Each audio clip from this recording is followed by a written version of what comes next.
Assalomu alaykum va rahmatulloh. Yashil maskan kanali obunachilari, aziz yurtdoshlar, aziz dehqonlar. Xudo xolasa bugun mana 26-mart. Xudo xolasa amerikanskiy albion sortlarini xudo xolasa Namangan viloyatida dehqonlarimiz mirishkorligi xudo xolasa zakaz berishuvdi. 40 mingta ko'chatimiz oxirgi zakazlarimizni chiqarib beryapmiz. Xudo xolasa bulardan hosil ham olsa bo'ladi.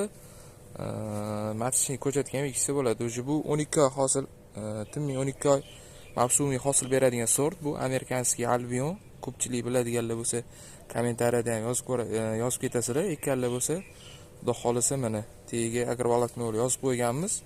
Ildiz sistemasi o'tib ketmaslikka. O'zi bular kuni yetilgani uchun hammasi o'zi mana gullab, o'zi bular hammasi ekilayotganda hammasi olib tashaladi. Ko'rayotganinglarda o'zi bo'ylari hamma anaqasi yetib qo'ygan. Bittasini olib ko'rsatadigan bo'lsak, mana ko'chatlarimizning holati mana shunaqa holatda ko'rib turganinglardek. Ideal holatda. Bunimizni o'sha aytib o'tib ketaman, yana amerikanskiy albion sort. Yil 12 oy sovuq bo'lmasa, hosil beraveradi. Yoz bo'yi salqinlik sistemasini qilib qo'yilsa, hosil beraveradi. Ko'plar ko'chat so'rayapti. Hozir ko'chatimiz yo'q, sotuvda, zakaz olamiz. Inshaalloh avgustda chiqarib beramiz. Like bilan podpisatsiyani bosib qo'yasizlar. Inshaalloh hamma yengilliklar oldinda.